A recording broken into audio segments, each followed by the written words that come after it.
ತ್ರಿವಿಕ್ರಮ್ ಅವ್ರಿಗೆ ಎಷ್ಟು ಜನ ಗರ್ಲ್ ಫ್ರೆಂಡ್ಸ್ ಇದ್ದಾರೆ, ಯಾರ್ಯಾರೆಲ್ಲ ಇಷ್ಟ, ಅವರ ಕಷ್ಟ ಕಾಲದಲ್ಲಿ ಅವ್ರ ಜೊತೆಗಿದ್ದಂಥವ್ರು ಯಾರು, ಏನೆಲ್ಲ ಕಷ್ಟಪಟ್ಟರು, ಮತ್ತು ಆ ಹುಡುಗಿಯರು ಯಾರು, ಏನಕ್ಕೋಸ್ಕರ ಅವ್ರನ್ನ ಬಿಟ್ಟು ಹೋದರು, ಮತ್ತು ಯಾವ ಕಾರಣಕ್ಕೋಸ್ಕರ ಬಿಟ್ಟು ಹೋದರು, ಮತ್ತು ಅವ್ರಿಗೆ ಯಾವ್ಯಾವ ಫುಡ್ ಇಷ್ಟ, ಸೊ ಯಾವ ಒಂದು ಕೆಟಗರಿ ಅಥವಾ ಯಾವ ಒಂದು ಫೀಲ್ಡ್ ಅವ್ರಿಗೆ ತುಂಬ ಇಷ್ಟ, ಅಕಸ್ಮಾತ್ ಅವ್ರು ಆ್ಯಕ್ಟರ್ ಆಗಿಲ್ಲ ಅಂತ ಹೇಳಿದರೆ, ಸೊ ಈ ಎಲ್ಲ ಒಂದು ಡೀಟೇಲ್ಸನ್ನು ಅವರು ಒಂದು ಇಂಟರ್ವ್ಯೂವಲ್ಲಿ ತಿಳಿಸ್ಕೊಟ್ಟಿದ್ದಾರೆ. ಸೊ ಅದನ್ನು ನಾವಿಲ್ಲಿ ಡಿಸ್ಕಸ್ ಮಾಡ್ತಾ ಹೋಗೋಣ. ಅದಕ್ಕೂ ಮುಂಚೆ ಯಾರೆಲ್ಲ ನಮ್ಮ ಯೂಟ್ಯೂಬ್ ಚಾನಲ್ಗೆ ಸಬ್ಸ್ಕ್ರೈಬ್ ಆಗಿಲ್ಲ, ದಯವಿಟ್ಟು ಸಬ್ಸ್ಕ್ರೈಬ್ ಮಾಡ್ಕೊಳ್ಳಿ. ಸೊ ದಟ್ ನಿಮಗೆ ನೆಕ್ಸ್ಟ್ ಒಂದು ಯಾವುದೇ ಅಪ್ಡೇಟ್ ಇದ್ರೂ ನಿಮ್ಮ ಒಂದು ಯೂಟ್ಯೂಬ್ ಚಾನಲ್ಗೆ ಬೇಗನೆ ತಲುಪುತ್ತೆ. ಸೊ ಹಾಗಿದ್ರೆ ಬನ್ನಿ ನೋಡೋಣ. ಸೊ ನಿಮ್ಮೆಲ್ಲರ ಒಂದು ಫೇವ್ರೆಟ್, ನೆಚ್ಚಿನ, ಜನಮೆಚ್ಚಿದ ಬಿಗ್ ಬಾಸ್ ಸೀಸನ್ 11ನ ಕಂಟೆಸ್ಟೆಂಟ್ ತ್ರಿವಿಕ್ರಮ್ ಅವ್ರ ಬಗ್ಗೆ ನಾವಿಲ್ಲಿ ಡಿಸ್ಕಸ್ ಮಾಡೋಣ. ಸೊ ಮೊದಲನೇದಾಗಿ ತ್ರಿವಿಕ್ರಮ್ ಅವರು ಸೀರಿಯಲ್ ಮುಖಾಂತರ ಇಂಡಸ್ಟ್ರಿಗೆ ಪರಿಚಯ ಆಗಿದ್ದಂಥವ್ರು. ಆದರೆ ಸೀರಿಯಲಲ್ಲಿ ಎಷ್ಟರ ಮಟ್ಟಿಗೆ ಹೆಸರು ಮಾಡಿದಾರೋ ಅದು ನನಗೆ ಗೊತ್ತಿಲ್ಲ. ಆದರೆ ಬಿಗ್ ಬಾಸ್ ಬಂದಾದ್ಮೇಲಂತೂ ಅವ್ರಿಗೆ ಸಿಕ್ಕಾಪಟ್ಟೆ ಫ್ಯಾನ್ಸ್ ಫಾಲೋವರ್ಸ್ ಹುಟ್ಕೊಂಡಿದ್ದಾರೆ. ಹಾಗೆ ಈ ತ್ರಿಮೋಕ್ಷಿ ಇದು ಒಂಥರ ಡಿಫ್ರೆಂಟ್ ಟ್ರಯಾಂಗಲ್ ಲವ್ ಸ್ಟೋರಿಯಲ್ಲೂ ಕೂಡ ಸಿಕ್ಕಾಪಟ್ಟೆ ಫ್ಯಾನ್ಸ್ ಕ್ರೇಜನ್ನು ಹೊಂದಿರುವಂಥವ್ರು ಯಾರು ಅಂತ ಹೇಳಿದ್ರೆ ಅದು ತ್ರಿವಿಕ್ರಮ್ ಅವರು. ಸೊ ಇದು ಏನು ಒಂದು ಸೀರಿಯಲ್ ಆ್ಯಕ್ಟರ್ ಆಗಿ ಅಥವಾ ಒಂದು ಸ್ಟಾರ್ಟಿಂಗ್ ಕರಿಯರ್ ಇವರು ಆಲ್ಮೋಸ್ಟ್ 2011-12 ಹತ್ತತ್ರ 2011ರಿಂದ ಇವರು ಸಿನಿಮಾ ಇಂಡಸ್ಟ್ರಿಯಲ್ಲಿ ಇರೋರು. ಆದರೆ ಇತ್ತೀಚೆಗೆ ನಮಗೆ ಇವರು ಅತಿ ಹೆಚ್ಚಾಗಿ ಕಾಣಿಸ್ಕೊಳ್ತಾ ಇದ್ದಾರೆ. ಸೊ ಅದು ಯಾಕೆ, ಹೇಗೆ ಅಂತ ಒಂದೊಂದಾಗೆ ನೋಡ್ಕೊಳ್ತಾ ಹೋಗೋಣ. ಸೊ ಮೊದಲನೇದಾಗಿ ಇವರು ಈ ಒಂದು ಹಂತವನ್ನು ತಲುಪಲಿಕ್ಕೆ ಸಿಕ್ಕಾಪಟ್ಟೆ ಕಷ್ಟಪಟ್ಟಿದ್ದಾರೆ.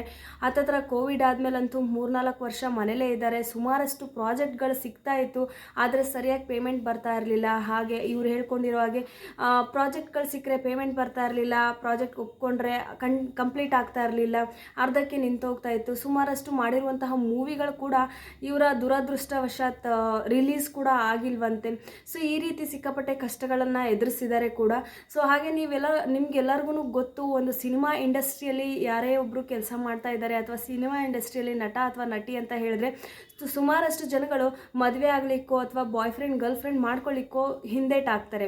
ಸೊ ಅಂತಹ ಒಂದು ಪರಿಸ್ಥಿತಿ ತ್ರಿವಿಕ್ರಮ್ ಅವ್ರ ಲೈಫಲ್ಲೂ ಕೂಡ ಬಂದಿತ್ತಂತೆ.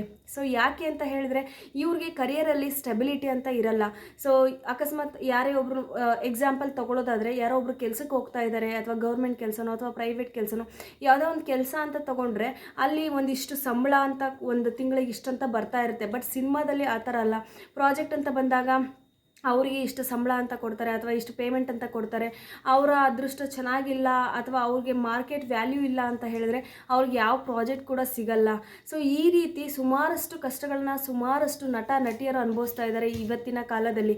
ಹಾಗಾಗಿ ಎಲ್ಲೋ ಒಂದು ಕಡೆ ಹುಡುಗರಿಗೆ ಹುಡುಗಿರಾಗಲಿ ಅಥವಾ ಹುಡುಗಿರಿಗೆ ಹುಡುಗರಾಗಲಿ ಈ ಮದುವೆ ಸಂಬಂಧ ಅಂತ ಎಲ್ಲ ಬಂದಾಗ ತುಂಬ ಜನ ಹಿಂದೇಟಾಕೋಕ್ಕೆ ಇದೇ ಕಾರಣ ಆಗಿರುತ್ತೆ. ಸೊ ಆದಷ್ಟು ಬೇಗ ಒಪ್ಕೊಳ್ಳಲ್ಲ. ಸೊ ಅದೇ ರೀತಿ ಇವ್ರ ಲೈಫಲ್ಲಿ ಕೂಡ ಒಂದಿಷ್ಟು ಜನಗಳು ಬಂದು ಹೋಗಿದ್ದಾರೆ. ಪ್ರೀತಿ, ಪ್ರೇಮ, ಈ ಒಂದು ಯಂಗ್ ರಿಲೇಷನ್ಶಿಪ್ ಅನ್ನೋದೇನಿರುತ್ತಲ್ವ, ಚಿಕ್ಕ ವಯಸ್ಸು ಅಥವಾ 20-25 ವಯಸ್ಸರಲ್ಲಿ ಏನು ಲವ್ ಸ್ಟೋರಿಗಳೆಲ್ಲ ಹುಟ್ಕೊಳುತ್ತಲ್ವ, ಅದೇ ರೀತಿ ಇವ್ರ ಜೀವನದಲ್ಲೂ ಕೂಡ 1-2-3 ಲವ್ ಸ್ಟೋರಿಗಳು ಬಂದಿದೆ ಅಂತೆ. ಸೊ ಅದೇನು ಅಂತ ಹೇಳಿದ್ರೆ, ಮೊದಲನೇದಾಗಿ ಇವರು ಒಂದು 3 ಹುಡುಗಿರನ್ನ ಲವ್ ಮಾಡಿದ್ರಂತೆ. ಆದರೆ ದುರದೃಷ್ಟವಶಾತ್ ಆ 3 ಹುಡುಗಿರು ಇವರನ್ನ ಬ್ರೇಕಪ್ ಮಾಡಿಕೊಂಡು ಹೋಗಿದ್ದಾರೆ. ಕಾರಣ ಏನು ಅಂತ ಹೇಳಿದ್ರೆ, ಒಂದು ಕರಿಯರಲ್ಲಿ ಸ್ಟೆಬಿಲಿಟಿ ಇಲ್ದಿರುವಂಥದ್ದು. ಅಂದರೆ ಇವರು ಆಗ್ತಾನೆ ಫಿಲ್ಮ್ ಇಂಡಸ್ಟ್ರಿಗೆ ಬಂದಿದ್ದರು, ಮತ್ತು ಇವ್ರಿಗೆ ಸರಿಯಾಗಿ ಪ್ರಾಜೆಕ್ಟ್ಸ್ಗಳು ಸಿಗ್ತಾ ಇರಲಿಲ್ಲ. ರೀಸೆಂಟಾಗಿ 1-2-3 ವರ್ಷದಿಂದ ಒಂದು ಸೀರಿಯಲ್ ಮಾಡಿದ್ರು, ಅದು ಬಿಟ್ಟರೆ ಹೆಚ್ಚಾಗಿ ಎಲ್ಲೂ ಕಾಣಿಸ್ಕೊಂಡಿಲ್ಲ. ಇತ್ತೀಚೆಗೆ ಬಿಗ್ ಬಾಸಲ್ಲಿ ಸಿಕ್ಕಾಪಟ್ಟೆ ಹೆಸರು ಮಾಡಿದ್ದಾರೆ. ಇದನ್ನು ಹೊರತುಪಡಿಸಿದ್ರೆ ಅವ್ರದ್ದು ಅಂತ ಸ್ವಂತ ಎಲ್ಲೂ ಹೆಸರನ್ನು ಅವ್ರು ಮಾಡ್ಕೊಳ್ಳಿಕ್ಕಾಗಲಿಲ್ಲ. ಇದೇ ಒಂದು ಕಾರಣಕ್ಕೆ ಇವ್ರ ಹತ್ರ ದುಡ್ಡಿಲ್ಲ, ಇವ್ರ ಹತ್ರ ಸ್ಟೆಬಿಲಿಟಿ ಇಲ್ಲ, ಇವರು ಸ್ಟೇಬಲ್ ಆಗಿಲ್ಲ. ಅಂದರೆ ಹಣ, ಆಸ್ತಿ, ಅಂತಸ್ತು, ಅಕಸ್ಮಾತ್ ಪ್ರಾಜೆಕ್ಟ್ ಇಲ್ಲ, ಸಿನಿಮಾ ಇಲ್ಲ, ಏನೇ ಇಲ್ಲ ಅಂದ್ರೂ ಕೂತು ತಿನ್ನುವಷ್ಟು ಇಲ್ಲ ಅಂತ ಹೇಳಿಬಿಟ್ಟು ಇವ್ರನ್ನ ರಿಜೆಕ್ಟ್ ಮಾಡಿಬಿಟ್ಟು 3 ಹುಡುಗಿರು ಇದೇ ಕಾರಣಕ್ಕೆ ರಿಜೆಕ್ಟ್ ಮಾಡಿ ಹೋಗಿದ್ದಾರಂತೆ. ಸೊ ಸಖತ್ ಬೇಜಾರಾಗುತ್ತೆ. ಯಾಕಂದರೆ ಅವ್ರಿಗೆ ಯಾವ ಥರ ಹುಡುಗಿರು ಬೇಕು ಅಂತ ಇಂಟರ್ವ್ಯೂವಲ್ಲಿ ಕೇಳಿದಾಗ ಅವರು ಹೇಳ್ತಾರೆ, ನನಗೆ ಅಂಥ ಹುಡುಗಿ ಬೇಕು ಅಂತ ಏನಿಲ್ಲ, ಇಂಥ ಹುಡುಗಿ ಬೇಕಂತ ಏನಿಲ್ಲ, ಯಾವುದೇ ಎಕ್ಸ್ಪೆಕ್ಟೇಷನ್ಸ್ ಕೂಡ ಇಲ್ಲ. ಇರೋದು ಒಂದೇ ಎಕ್ಸ್ಪೆಕ್ಟೇಷನ್ ಏನು ಅಂತ ಹೇಳಿದ್ರೆ, ನಾನೇನು ತುಂಬ ಶ್ರೀಮಂತ ಫ್ಯಾಮಿಲಿಯಿಂದ ಬಂದಿಲ್ಲ, ನಾನು ಮಿಡಲ್ ಕ್ಲಾಸ್ ಫ್ಯಾಮಿಲಿಯಿಂದ ಬಂದಿರೋದು.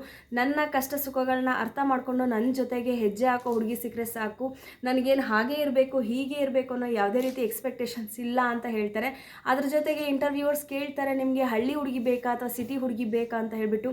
ಸೊ ಆವಾಗ ಅವರು ಉತ್ತರ ಕೊಡ್ತಾರೆ, ನನಗೆ ಹಳ್ಳಿ ಸಿಟಿ ಅಂತ ಯಾವ ಡಿಫ್ರೆನ್ಸು ಇಲ್ಲ. ಇವಾಗೆಲ್ಲ ಹಳ್ಳಿಯಲ್ಲಿ ಕೂಡ ಎಷ್ಟೊಂದು ಜನ ಟ್ರೆಂಡಿಂಗಾಗಿ ಬಟ್ಟೆಗಳನ್ನ ಹಾಕ್ಕೊಳ್ತಾ ಇದ್ದಾರೆ, ಟ್ರೆಂಡಿಂಗಾಗಿ ಎಲ್ಲ ಅಪ್ಡೇಟ್ಸ್ಗಳನ್ನ ಓದ್ಕೊಳ್ತಾ ಇದ್ದಾರೆ. ಎಲ್ಲ ಕಡೆ ಇವಾಗ ಇನ್ಸ್ಟಾಗ್ರಾಮು, ಫೇಸ್ಬುಕ್ಕು ಪ್ರತಿಯೊಂದು ಬಂದಿದೆ. ಯಾವುದೇ ಒಂದು ನ್ಯೂಸ್ ರಿಲೀಸ್ ಆದರೂ ಕೂಡ ಇಮಿಡಿಯೇಟಾಗಿ ಪ್ರತಿಯೊಂದು ಮೂಲೆಗೂ ರೀಚ್ ಆಗ್ತಾ ಇದೆ.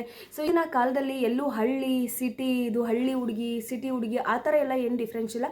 ಎಲ್ಲರೂ ಕೂಡ ಅಪ್ಡೇಟ್ ಆಗ್ತಾ ಇದ್ದಾರೆ, ಪ್ರತಿಯೊಬ್ಬರು ಕೂಡ ಈ ಜನ್ರೇಷನ್ಗೆ ಹೊಂದ್ಕೊಳ್ತಾ ಇದ್ದಾರೆ ಅಂತ ಹೇಳ್ತಾರೆ.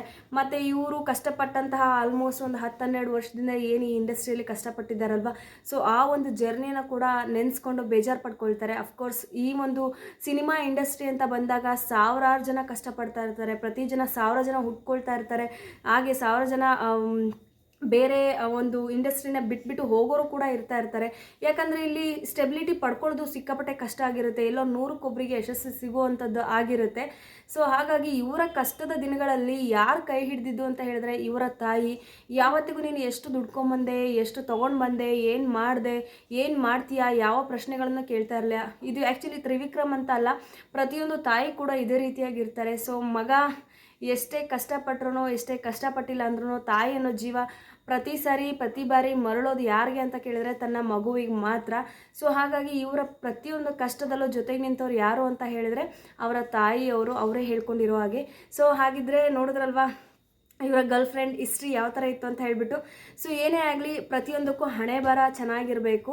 ಹಣೆ ಬರ ಇವ್ರದ್ದು ಕೆಟ್ಟದಾಗಿದೆ ಅಂತ ನಾನು ಹೇಳ್ತಾ ಇಲ್ಲ. ಆ್ಯಕ್ಚುಲಿ ಇವ್ರಿಗೆ ಇನ್ನೂ ಒಳ್ಳೆ ಹುಡುಗಿ ಸಿಗುವಂಥದ್ದು ಆದಷ್ಟು ಬೇಗ ಬರುತ್ತೆ ಅಂತ, ಕಾಲ ಬೇಗ ಬರುತ್ತೆ ಅಂತ ನಾನು ಅಂದ್ಕೊಂಡಿದ್ದೀನಿ. ಯಾಕೆ ಅಂತ ಹೇಳಿದ್ರೆ ಕಾಲ ಕೂಡಿ ಬರಬೇಕು ಪ್ರತಿಯೊಂದಕ್ಕೂ. ಸೊ ಹಾಗಾಗಿ ಇವ್ರಿಗೂ ಕೂಡ ಒಳ್ಳೆ ಹುಡುಗಿ ಅಂದರೆ ಇವ್ರನ್ನ ಅರ್ಥ ಮಾಡ್ಕೊಳ್ಳೋಂಥ ಒಳ್ಳೆ ಹುಡುಗಿ ಬೇಗ ಸಿಗಲಿ ಅಂತ ನಾವೆಲ್ಲ ಆಸೆ ಪಡೋಣ, ಹಾರೈಸೋಣ. ಸೊ ಈ ವಿಡಿಯೋ ನಿಮಗೆ ಇಷ್ಟ ಆಗಿದೆ ಅಂತ ಅಂದ್ಕೊಳ್ತೀನಿ.